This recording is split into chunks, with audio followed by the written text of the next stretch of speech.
whakarongo ki te tangi a te korimako. Kōrero flowing out the hooker force. Kaupapa relevant, kaupapa out of bounds, kaupapa exigent, kaupapa paramount. Nā ko nā whakapiri mai ki te kaupapa tino whakahira whakarongo pi kari mai. Hare mai, o Taringa hare mai. We gotta gather up close everybody, gather up close everybody.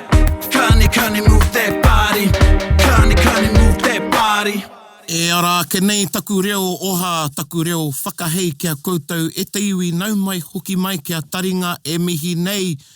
Tēnā koutou katoa, tēnā hoki koe, tēnā kōrua. Tēnā koe, tēnā kōrua. He reo anō i roto i te hōpua o Taringa i tēnei rā, engari e mihi tonu ana kia koutou katoa ana i mātou e mihi atu nei i konei i te pokapū o Taringa. I raro i ngā manaakitanga te wānanga o te roa e mihi nei and coming at you from te Piki Auahi, Piki Taone o Te Aomiti Bustling Metropolis. You all would have heard another kia ora in the room other than myself and Erica saying kia ora to each other. In the room, not on Zoom. Not on the Zoom. We'll leave the rapping to Puaheiri. Yes. Pari e i konei, i wāna nei hoki hoi no, ngā mihi kia koe hoa. Hoi no tēnei te mihi kia koe Ben, kua whai wāhi mai ki tā tātou kaupapa. Nau mai, kia Taringa. E harai te me wai tapu koe ki konei. He kaimahi koe no tā tātou kaupapa, te wānanga o te roa, engari e mihi ana kia koe, ki o mana, ki o waka, ki o maunga, ana kua tai mai koe ki a Taringa. Nō rea, tēnā koe. Ei, tēnā koro e hoa. Aye. Now, I like travelling in cars with people because it's another space. When somebody's driving and you're listening or vice versa, ka rere te kōrero, he rere ki anō te wairua i roto i te waka. And actually, I've picked up a lot of things in car conversations over the years, right from when I was a boy. Like, I'm actually recalling some of my travels with my kaumātua, and they're sort of naming places as we're going, or just having a yarn. Yeah. And i tērā wiki, i haere māo ko Ben ki Tāmaki, Manukau. And i te kōrero rero māua, and I sort of just slipped it in there because we were talking about Taringa, all I was, and then I said, hey, pewhia kia koe ki hara mai hei manihiri. And anei kua tai mai. Yeah, paia. No reira, e mihi ana. Yeah, and I've actually spoken to you numerous times before, Ben, about how you and your wife listen to Taringa in your road trips. Yeah, that's correct. Yeah, Mania's has been pretty prolific over the time. And the great thing about it is that in our long trips particularly, it's really an opportunity for us to engage in some stimulating kōrero, you know, those kōrero ā-hapu, kōrero ā-iwi, you know, while you're driving by yourself while everyone's asleep, gives you an opportunity to connect into some kōrero rangahau. Tēnā koe. Yeah, you're doing some rangahau, but you don't know. Koe nā te āhuatanga o te tuku mātauranga ki te Māori. And I think, actually, kaua ko te Māori anake, I think, he nui nā mātauranga ka puta noa mai I te wā e kōrero rero ana te tangata. It just comes out naturally. Yeah. And to quote one of, you know, a previous, te pauhere, the best learning is when you don't know you're learning. Yeah. And while we're talking about stimulating, he kōrero whakahihiri, we were talking about kiwaha I roto I te waka, and you mentioned to me that he kupu anō tā koutou. So before you tell us about today's kiwaha, mai e kōrero mai mo tā koutou kupu mo te kiwaha. We have a few variations on the term. So kupu pare is one that we use, and as well as kupu papange. So they encapsulate the spirit of kiwaha, but are from, I suppose, dialectual variances. So kupu papange, kupu pare is commonly used amongst our Aotea people, our South Taranaki people. But a lot of those unique variances are coming back into our other waka around the maunga. So when we do talk about, for example, kireu, Oh, yes, heard that one. Yeah, kireu for some of our waka, you know, is in reference to idiomatic phrases. But for others amongst our tokomaru, kuraupō people, it encapsulates the intent of kiwaha as well. So there's those kind of variances from waka perspectives. And I really want to acknowledge the likes of, you know, Huirangi Waikirepuru and Ruakere Hond, Te Miringa Hohaia. There's a number of taipaake, you know, for many years invested in the revitalisation of our reo. And, you know, those unique kind of regionalistic variances around the maunga, it's great that they're alive and, you know, and thriving on the, you know, within the hearts and the arero of our people. Cool. Hei, rawe rawa atu. Kei te whakaro e tērā pē kei te whakarongo mai e tahi atu iwi and thinking, we've got some kupu too, other than ki waha, ki rehu. No doubt. Tēnā rau atu koe hoa. He ato kupu papange I tēnei rā. Well, I did hear some great ones used in previous shows. Really took to Rauru Broughton's one around, katapako noiho. And there's another variant on that, which is kataka puru. Kataka puru. Yeah, it does mean the same thing. He ha te taka puru? Well, he rite tonu te tikanga. It's not a untruth. Yeah. But it's not necessarily the truth. Right. Humai roto I te tai tauira e hoa? Well, kia hoki atu pia nge ki tana kōrero, te tangata hika, Ai. Tērā kōrero. Ka kia nei te tangata ki ona, ki ana hoa, ka pērā te kaita o taku ika, ihia nei te rangi nei oti anō, ko te uru pare pia nge. Ka takapuru, ka takapuru, ka pēnei ke te. Ai. So pai ana te whakamahi pēra, it can be a standalone ki waha. It doesn't have to be. Oh, okay. Could you say like takapuru tēnā kōrero? Well, the times that I've heard it, it's very much in that realm as an exclamation. Sort of like a whatever's. Like, Yeah, or like, not even our, like those type of ones. And another one that just comes to mind, I suppose, tō pero pero. Tō pero pero. Tō pero pero. I have seen translations of this, and not nice ones, to be fair, because it's not a positive affirmation. Kia ora. But it is primarily utilised, I suppose, when, he ahuorite ki te tikanga o te kupu papange, tō ihu. Tō ihu. Tō ihu, tō pero pero, Rite ki te kuri. Ana. Well, but, ka tukuna ki te tangata whakapōrea Ai. mo te whakapōrea noiho. Yeah. Yeah, whakararu I te kaupapa. Ai. Ma tana mahi wāwahi taha Ana. peani. Ai. Tō pero pero. Ai. Tō pero pero. Yeah, whakaoha mai au. It's been sometimes utilised like in this term, it's not really positive, like, you old hag, or, it's kind of, ko tērā, kōrero kino That's nei. probably a nicer way of translating it. Well, we have talked about on Taringa how, be careful with some of these kiwaha, particularly with these ones, who you're saying them to, when you're saying them, particularly to if the person is much older than you. And, I wouldn't turn around to someone and say, tō pero pero. And based too on your relationship with that person. I know you could use it in jest as well, couldn't you?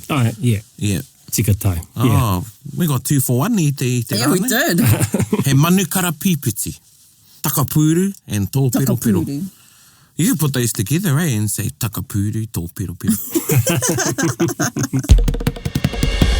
Why I talked about the kuri, because that's a word that I know is he kupu anō te pero pero mo te kuri. And rite ki te tō ihu, and how maybe that's how it came about, was like how a dog can They keep sort of, butting you with their noses. Yeah, or, being sort annoying. of sniffing me they shouldn't. Yeah. Tēnā koe hoa I rā kupu papange, koutou e whakarongo mai ana. I waiho noa ke karau I a te ki atu ki a koutou, he rā I a te kaupapa I tēnei rā, engari. Kua nei pē I rongo rā koutou I te oro, I te tangi, I te tūreo rānei, kia ora Tātere McLeod, o tātātou manihiri I te rānei. Ana koe ko te iwi o te wiki I tēnei whakaputanga o Taringa. Mihi ana ki a koe Ben, nāu te reo pōwhiri nei I Manaaki, kia tai mai koe kia Taringa. And I'm sure that hei tōna wā, ko etahi atu e whakarongo ana ki nei kōrero rite nei kia kōrua ko taku tuahine, e hihiri nei ngā mahara I ngā kōrero e puta ana. So I was saying, there was a few clues there in the tangi or the dialect of our manihiri today. And ko te iwi o te wiki tēnei, ana e pōwhiri au I Ben kia hara mai ki te kōrero mo tōna iwi mo te Āti Awa. Nō reira, mau e tīmata e hoa, kōrero mai mōu, and then we'll get into, ko ai a te Āti Awa. Oh, well, I was raised in Wellington, Waikanai and Paraone. And I've lived there pretty much all of my life. And my kuia, she is from Whakarongotai Marae in Waikanai. She was born and raised, lived all of her life, essentially, in Waikanai and Paraone. She's from Āti Awa, Hapu. which is one of our matua hapu of Te Āti Awa, but it is a significant hapu for our Kapiti people of Te Āti Awa. My grandfather, and so both on my father's side, he is from Waitara. And so he was born and raised in Waitara, around Taranaki, Oakura, Opunake. Yeah. He is of Manukorihi descent. So his marae is Manukorihi or Owai marae in Waitara. And my grandparents came together as my grandfather. His name is Ben, and he was the second oldest of approximately 11 siblings.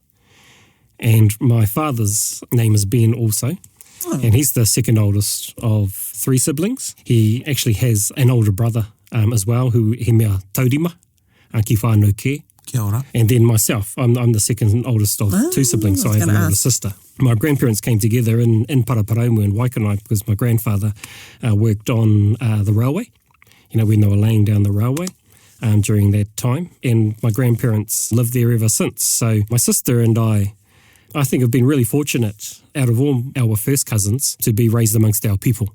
The rest of our first cousins have been raised outside of ourselves, if I can describe it like that. So within Tamaki Makaurau, and most of our first cousins are living in Australia. So have lived quite different lives, respectfully, compared to my sister and I, in that we've always grown up around our marae and around our people. So we've been fortunate to receive and be a part of our people throughout our lives. Our first cousins are coming back to us, of course, and they've regularly been a part of our, immediate whānau. But in terms of the wider and hapu and iwi community, they are, re-establishing their relationships with our wider whānau, due to the journeys that we've taken in our lives. That's a real wonderful part of the journey that we're undertaking today, is how we're collectively coming back to us as a hapu and a iwi. Kia ora. Rau e hoa, no reira nā tērā tupuranga i wainganui tō iwi, i wainganui o pāhake. Ana, i reira i tupu tō aroha ki nā kōrero tuku iho, o tō iwi. Growing up amongst your whānau, your hapu. Ai, well, i whakapaka ki ake mau ko tōku tuaine ki reira. Ko tōku koroeke i au e iwatau te pakeke. Ka noho mai mātou ki te marae. Ko te tikanga o tōku pāpa i tau wā. Me pēnei ke taku kōrero i te tuatahi, ko tōku pāpa kaore tōna reo Māori. Ngā kau Māori, ai, tūturu nei. E rangi kei te tihi o te arero, kaore tōna reo Māori ki reira. Pēra o ki tōku koroeke. E rangi, i au e pakeke aere ana, i au e tamariki aere ana, o inga aere ana. Ko tōku tiroangi ki tōku pāpa, e koroeke matatau ki te reo. Koera tōku pō I remember witnessing my grandfather when I was 9 years old. We had a hui at Whakarongotai Marae. It was an ope that came from Taranaki for a kaupapa. I was not necessarily aware of what the kaupapa was, but it was a beautiful Sunday and I was observing this poroaki take place. We were farewelling our whānau from Taranaki as they were returning back home. And my koroeke got up to acknowledge the whānau and he was speaking in te reo. And I didn't have any strong knowledge in te reo Māori acquisition. And we were always around the marae. It was always e noho whakarongo, essentially. But more so like this, you're there to be seen and not heard. But we were always brought to the marae and we always sat amongst the hui. It felt like torture for my sister and I and for many of our cousins that were there.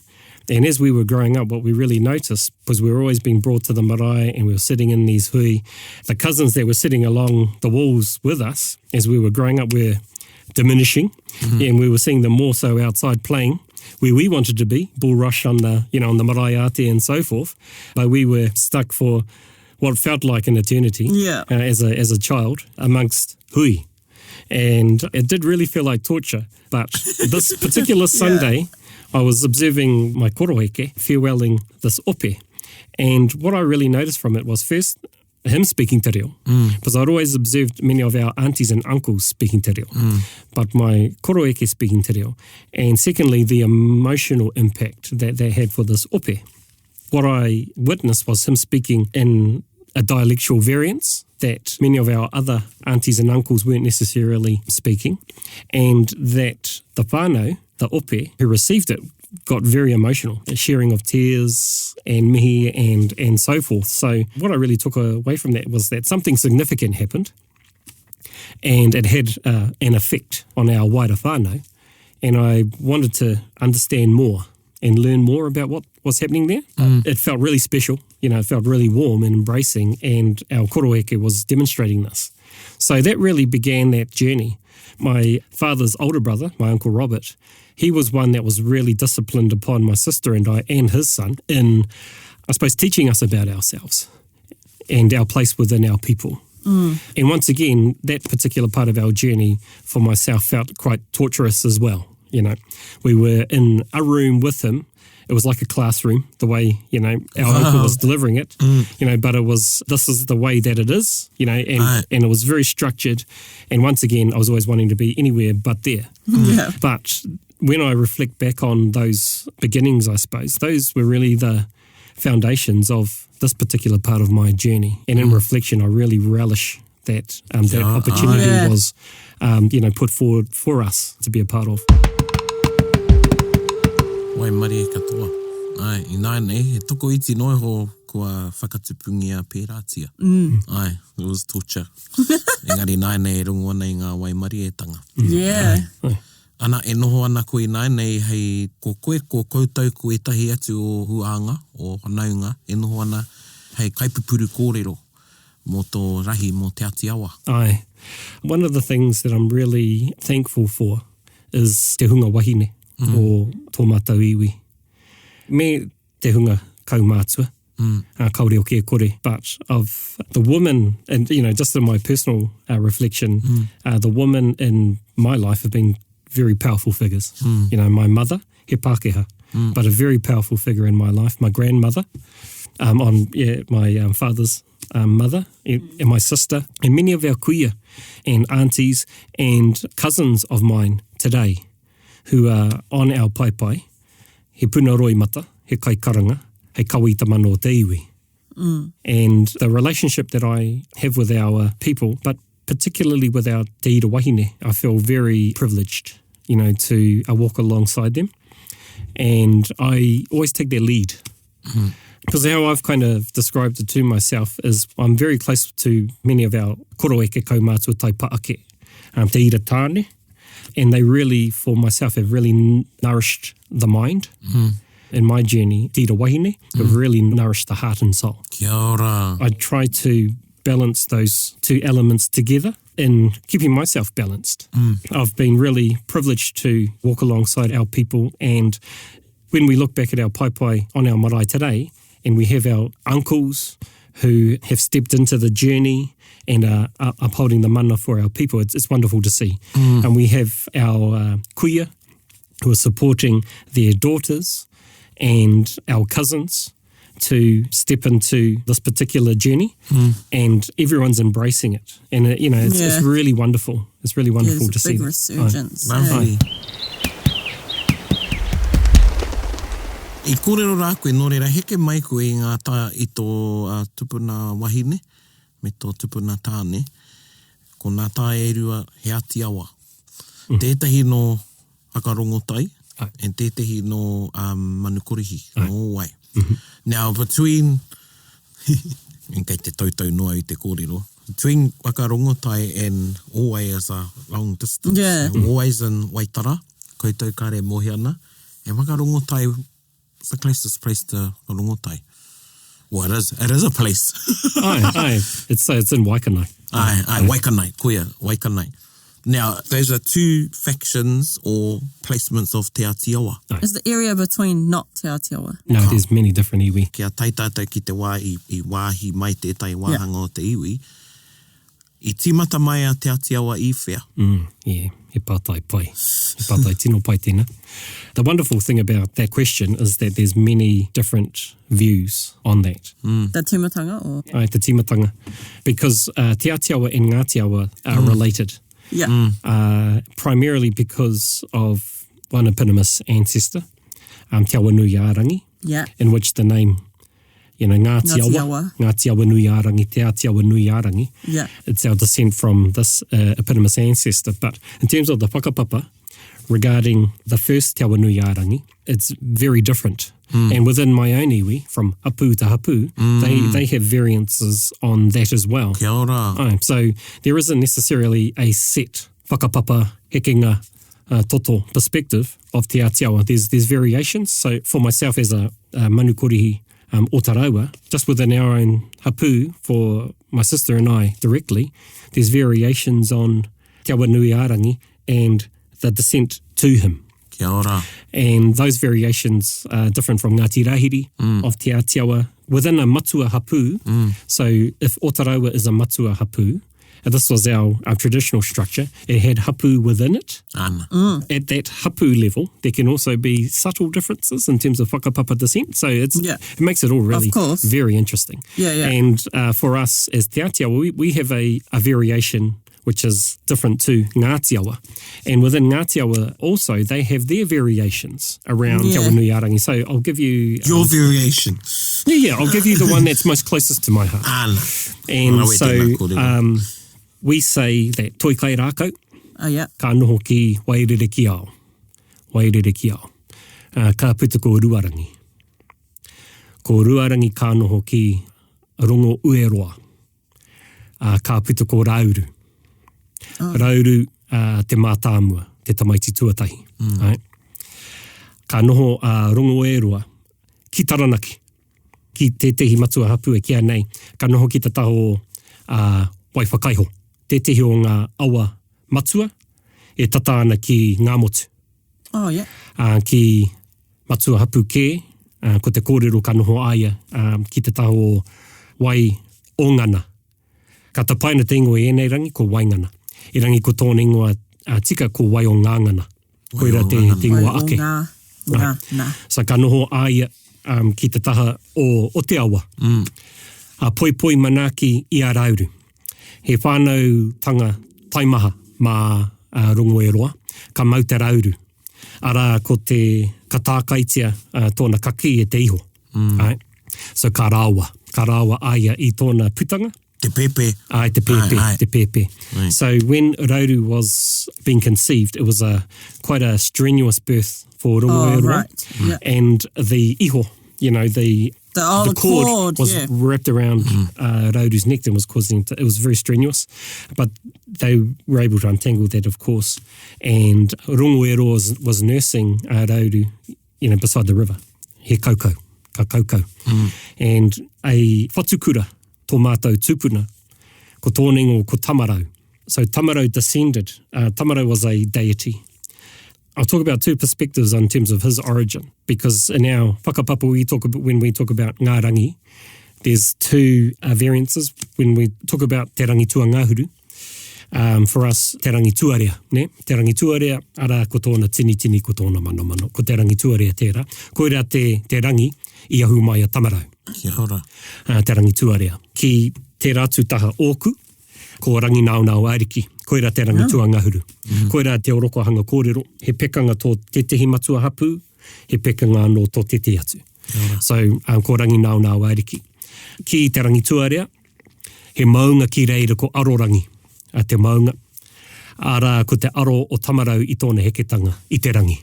Ko arorangi tērā. So, Tamarau descended upon rongo ueroa while she was bathing rauru. And it was the Immaculate Conception.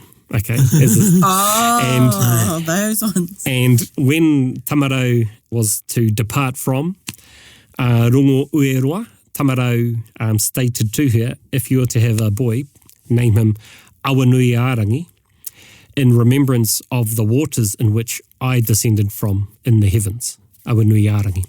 If it's to be a girl, to name her Awa Nui a Apa. That's one version, Awa Nui a Apa. Hei whakamaumaharatanga mō te apa whatukura, te apa māreikura ki reira. Ka heke mai tēnei tamaiti, tēnei kohine. Nō rātou, nōna, nō rātou. Oa, Awa Nui a Roa. So he hingoa kārangaranga anō ki mō rongo e roa, ko roa. Ko roa. A nickname for rongo e roa was Roa. And so Tamarau offered Awa Nui a Roa as a name, an acknowledgement of Rongoeroa's mana. Yeah. Yep. And the coming together beside this waterway. Other variances of that discussion was it's all about the female element, to name the girl Hene Awa Nui Arangi or Hene Awa Nui Aruarangi. Aye. So those were, I suppose the things that we're aware of in terms of that discussion. A boy was born, of course, and Te Awa Nui Arangi was then given. Aye. Wow.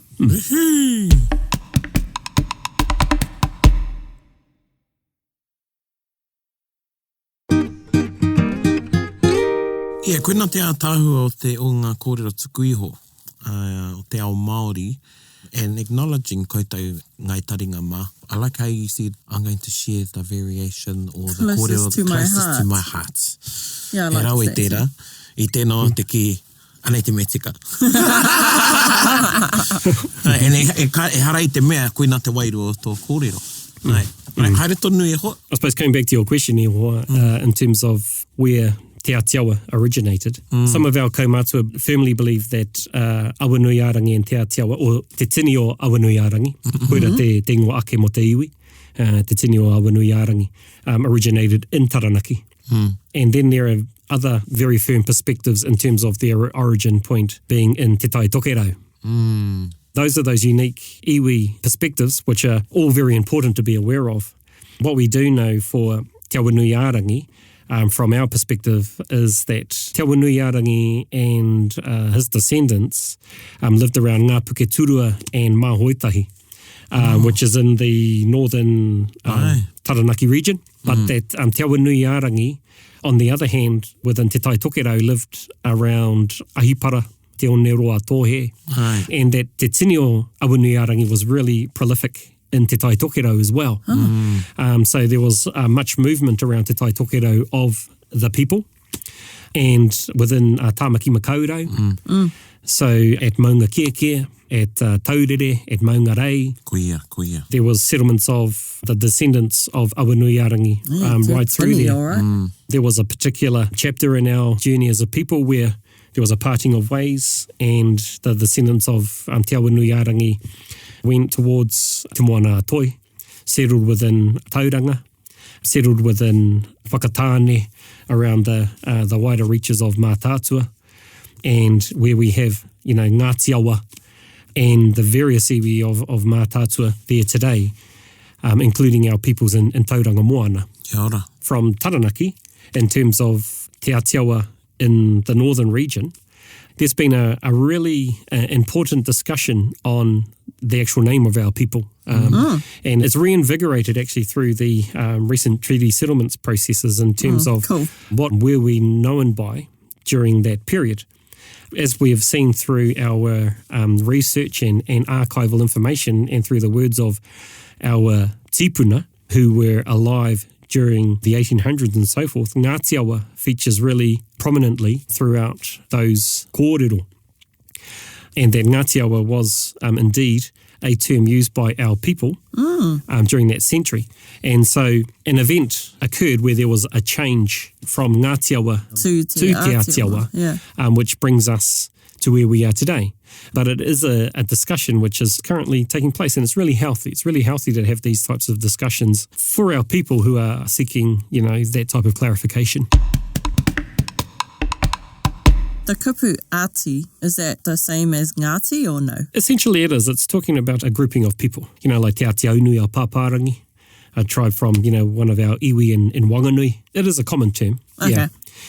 And our people in Taranaki in the mid part of the 18th century also migrated to the Kapiti region, and that's how my grandmother and her people come to be in Waikanae and Paraone, and settled and established their ahika there alongside our Ngāti Tō Ngāti Raukawa whanaunga in those migratory journeys, and then on to Wellington. And then isn't there a branch in Te Tauihu? Yeah. So that's part of that migratory pattern, which essentially began for our people from 1822 right through to 1835. So within that period of time was a settlement within Kapiti, within Pōneke, within Te Tauihu, and actually on to Te Wharekauri, where our Ngāti Mutunga and Ngāti Tama peoples migrated to. Wharekuri as in Chathams? That's, yeah. Oh, that is so far. Our Te Āti Awa people are very widely dispersed, but from our Waikanai people's perspective, we always hold dear to Taranaki te Maunga and our Northern Taranaki Te Āti Awa peoples as being the homeland or the origin point of our peoples. Kia ora. Well, I find interesting that awanui ārangi ka heke mai ko tana koroua ko toi kai rākau, which predates te hekenga mai o ngā waka. So it's before the migration, maybe 100 years before. And yet ka noho Te Āti Awa i roto i te karangatanga o Aotea. And e pērā no e tai o nā iwi o Hanganui.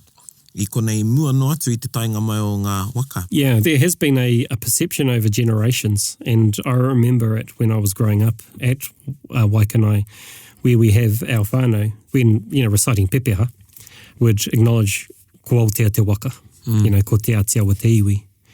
Don't get me wrong, our Te Āti Awa peoples have a whakapapa relationship to Aotea, as they have a whakapapa relationship to Kurahaupo, and the various waka around the Te Motu. But the waka that we hold in most prominence is tokomaru. Kia ora. Kia haai. I'll come back to a kōrero that, once again, I hold most closest to my heart with regards to tokomaru, because once again, there's many variations on the members that were on board that voyage and so forth. But one that I found really powerful is from Te Tauheke Ngā Tani Whārau Waru, Sani Waru. Oh, koina tani ngā Māori. Ai, Ngā Tani Whārau Waru. Koina. And where he described that there were 4 brothers who made a decision when tokomaru was to take a voyage that the oldest sons of each of them would hold equal status. There wouldn't, kaore he tuakana, kaore he teina. He rangatira rātou katoa. He rangatira kotahi. And those 4 children of these fathers, of these brothers to one another, was Manaia, Awa Ngaia, Ngāngana Ruru, and Whata. And Tamariki was te kai urungi, he was the steersman of the waka. Ngāti tama. And Rākaiora was the tohunga. When they made landfall in Aotearoa, coming around the Tāmaki Makaurau, Te Tai Tokerau, there's variations in terms of the journey that they took.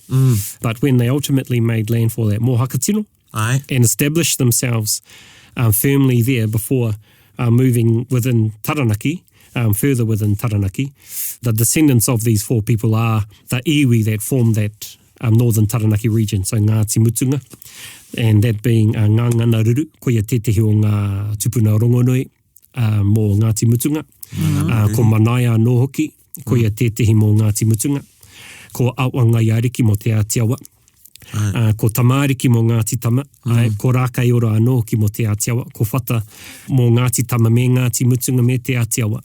So it brought together our people, Although we have Ngāti Tama, Ngāti Mutunga, and Te Āti Awa, and also Ngāti Maru Wharanui, that has its relationship to Tokomaru and to Aotea. When our people came together in times of struggle, there was a term that was coined for that confederation, and it was Te Tini o Te Āti Awa. I don't know why we didn't say Te Tini o Ngāti Mutunga, or, Te Tini o Ngāti Tama, Te Tini o Ngāti Maru, but it seems that the term coined that represented those collective in those times of struggle, Te Tini o Te Āti Awa was the accepted term. Rawe. Tēnā rau ati koe ho, because, a little chuckle, because I remember being at a wānanga one time and 2 people were having not an argument, but a deliberation. Ko wai te tangata o tokomaru. And one was saying Manaia, and one was saying Awa Ngaia Riki. Yeah, Awa Ngaia Riki. Yeah. Kei te kita eri nā, nei? There's 4. Ana. Ngāti Tama, which is another part of myself also, they have a variation that ko tahatuna te waka ko manaia te tangata. Kia ora, kia ora. Tahatuna is another significant waka of our peoples. There's many different waka that made landfall in Taranaki, in which the descendants intertwine within the whakapapa. But in this history regarding manaia, Tokomaru had no relationship to him.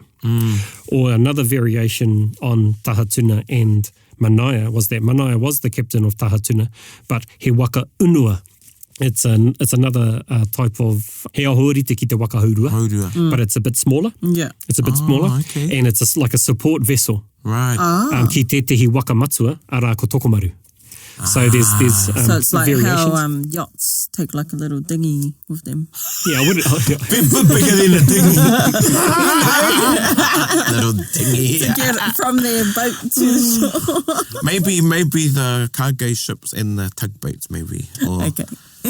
yeah, ko rongo e tai kōrero pera mo e tai atu waka I pera. Yeah, have they support waka with them. Yeah, cool. He rawe I te mea kareti no nui ngā kōrero mō tokomaru. You know, well, me pono au, I haven't heard much kōrero about tokomaru. Te nui ngā kōrongo mō Aotea, kuraupo, me te atu o nā waka, hei rawe. Hei ko tahatuna te waka unua o tokomaru, e ai ki e tai kōrero. Yeah, ki te tahatuna. Tahatuna. Rawe. Ko tāku e whakaro nei, ka moe haere roto, and then those political alliances were formed, and then kanoa mai ko Aotea te o ngā waka. And I know when I au ka haere ki reira, it's talked about like a region, just as much as a waka, or more so even than a waka. It's about koe nei te roe o Aotea. Ai, Aotea, engari kia koutou ko tokomaru te waka. Aye. You'll see it in terms of how regions are the cadastral boundaries, you know, for elections and so forth. So once upon a time, the region was known as Aotea. When we talk about ourselves in the kapahaka past is the Aotea region. It still is. Yeah. It still is. I roto I te matatini, it's still Aotea. Yeah, so it's a prominent name, you know, and so the perception of it is that everyone is Aotea. You know, everyone is Aotea. But Taranaki iwi, ko kurahaupo tā raipo te waka, you know, ko kurahaupo. You know, and there's a wonderful history right there too, alongside Aotea. Our people around Taranaki maunga, more so than our people in Waikanai and Paraone, are very much hapu, you know, deeply entrenched in their haputanga. Our people in Waikanai and Paraone are more entrenched in their iwitanga. Oh, okay. So we don't necessarily talk lots about ourselves as hapu, but more as a collective iwi. For you know, kōrua koto tuahine te mea ko kōrua tūpuna no ngā wehenga e-rua o te Āti Awa, o etahi nā mei noho tonu ki ngā rekereke o te maunga. So you're from two parts of te Āti Awa, so it's not so much of a effort, I guess, for you to have that connection to the maunga and Taranaki whenua. But I feel ka haere ana I roto I ngā iwi o te Āti Awa, hako haere ki whea, there's that connection. There's still that connection with a lot of iwi that have migrated or been displaced. Those connections, they're not kept strong. Yeah. Pēnei a mātou, ia raukawa, ki uta ki tai. Ahakoa, us ones up here that didn't go down south and our cousins down there, we acknowledge that we're whanaunga and, you know, we share the same whakapapa, but there's only a few hapu down there that acknowledge and keep the connections. Like for someone living in etai kei te Waipounamu, they still say ko Taranaki te maunga. Yeah. Aye. Nā te aha I pērā ai ki o whakaro. In some ways, what you described with our Ngāti Raukawa whānau in Kapiti is something which is very much a part of myself too, in that my personal relationship with our peoples in Taranaki is something that I need to address. There's been a long time of what I feel is disconnect. And I have heard exactly what you described by our Ngāti Raukawa peoples in Kapiti. The relationship across the motu feels a little bit variable. And for me, that's been in my own particular journey too. My time and journey has been very much invested within our Waikanai, Paraone and Pōneke peoples. My grandfather, born and raised in Waitara in Taranaki, in terms of my relationship with our peoples in Taranaki, I haven't invested to the level as I've grown up. And that is something that, you know, I've always reflected on as a concern. But it's primarily been because where I've grown up, that, you know, that's been our koina tōku ao. Yeah. And I hear this, you know, similar sentiments from our Ngāti Raukawa people just down the road from us in Waikanai. The busyness of the day-to-day and all the affairs of the people, that's all consuming and you're focused there. The fortunate thing we did have with our Taranaki peoples was regular connection and kaupapa together, which did bring us together. But my actual personal and I suppose investment and time amongst our Te Āti Awa peoples. Comparatively, my relationship to Taranaki, our peoples there, is something that I need to address and nurture. And it's a very different relationship to the one that I have with my Waikanae Paraparaumu people. Kia ora e hoa. E rongo anau, e piringa nei ki anoho tonu tātou ki te wānanga. Engari, kei te tōhaere te rā ki tā tātou kaupapa. He wā anō me hoki mai koe. I te mea kua puta mai e tai atu whakaaro ki au, hei kōrero mā tātou. Engari, ke hoki mai ki tō rahi ki a Te Āti Awa. Hea o tūmanako mo te apopo o Te Āti Awa? Once again, another great question, e hoa. I've been on a journey of that question, ko wai au, ko wai e tātou. And that's still the journey that I'm on. And it's most probably going to be a never-ending journey. But what I see for many of our people is that we're all on this journey together. Kia ora. And I think that the vitality and the health and the wellness we can gain from that journey will have intergenerational impact. And it will continue to benefit successive generations forward.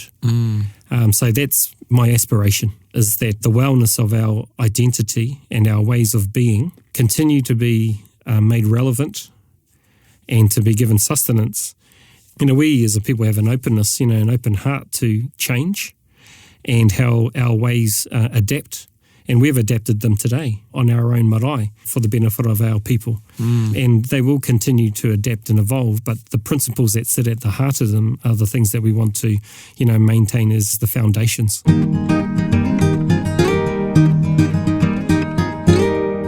E te hoa, e te rangatira, e mihi ana māua ki a koe o tira ngai taringa katoa. Ko koe anō, ko kōru anō e tehi o tērā hunga o ngai taringa ko tātai engari kua rangatira māua i a koe i te rānei. Me ki pēnei, awa nui ārangi no runga i te rangi, te toki te tangatanga i te rā. E mihi ana ki a koe mo i whakawāte i a koe. I a koe kōrero anau, e rongo anau i o kuia, i o koroua, i tō iwi. E puta mai ana i tō ngākau. O reira, e tino mihi ana ki a koe. Me taku whakapono, he nui hoki nā taringa o tō rahi. E whakarongo ana i tēnei rā. E whakarongo ana ki o tūmanako mō koutou. Me taku ki atu ki a koutou e te iwi, ana. Ara kua whakatokotoria e te i whakaaro.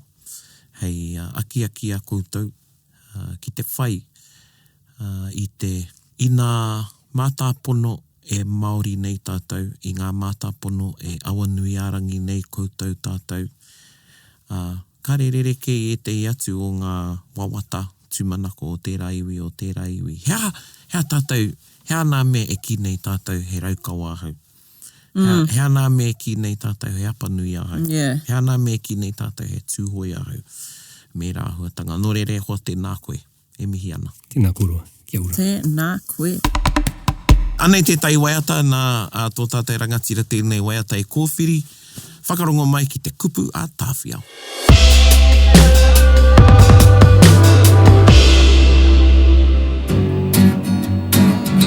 Kia mau ki tō mana, ai e.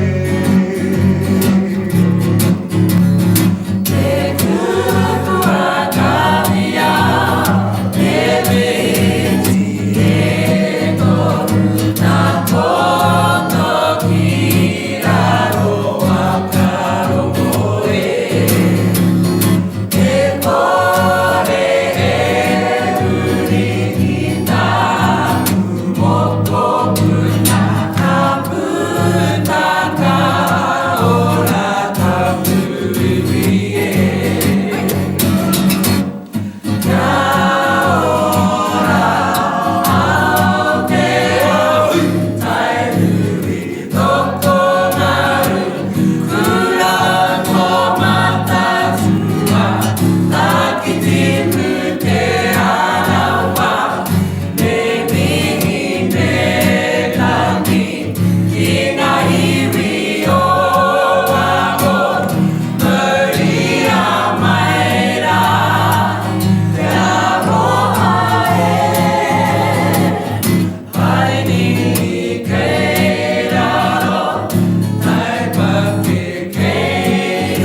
koutou te whānau o Taranaki I tēnā waiata te kupu a tāwhiao. Hei tautoko I te iwi o te Wiki, te Āti Awa. Tēnā koutou. Te Āti Awa. Te Āti Awa. I wanted to keep going. I know, I feel like we're like Just touching, like getting into some nitty gritty. There were other areas that opened up to wānanga about and get some other people in. Yeah, hara. A lot of how he was brought up reminded me of how I was brought up. Yeah. Except I didn't find that as torture. I loved it. Koe no, e mihi ana kapai tuhine I rawera wāti tērā. E mihi tonu ana kia koe, pēhi mana te tuatoru. Tēnā koe pehi mana. Yeah, Benjamin the Third, even though it's been, but yeah, pehi mana te tuatoru. E mihi ana kia koe, e hoa koutou ko tō rahi me taku tuhine. O tira e te iwi nui tonu ngai taringa, tēnā rau atu koutou. E tautoko tonu nei I tā tātai kaupapa, anei māua, e mihi nei kia koutou. Tēnā koutou, ka mātua I tēnā. And koe ware ki nā kiwaha, takapūru. Takapūru. And tō pero pero. Tō pero pero. Tō pero pero. But not piro pero, pehro. No, not piro piro. That's another one. I think that's he rere ke tērā, tō piro piro. That's saying you're really smelly. Ka pai. Hoi anō, e mi ana kia koutou, a tōna wā e te iwi. Hei kona. Hei kona. Bit whakaronga pi kari kari. Gather up close everybody buddy. Taringa, taringa, taringa. Yeah, tahuri mai ki o. Whakarongo ki te tangi a te kori mako. Korero flowing at the hook of force. Kaupapa relevant, kaupapa out of bounds. Kaupapa exigent, kaupapa paramount. Nā kona whakapiri mai ki te. Kaupapa tino whakahira hira. Whakarongo pi kari kari mai. Hare hare mai, o Taringa hare hare mai. We gotta gather up close everybody. Gather up close everybody. Kani move that body. Kani move that body. Taringa, he mea tuku nā te wānanga o Aotearoa, nā te māngai pāho I tautoko. To listen to more episodes, search for us on your podcast app and subscribe. Taringa, whakarongo mai.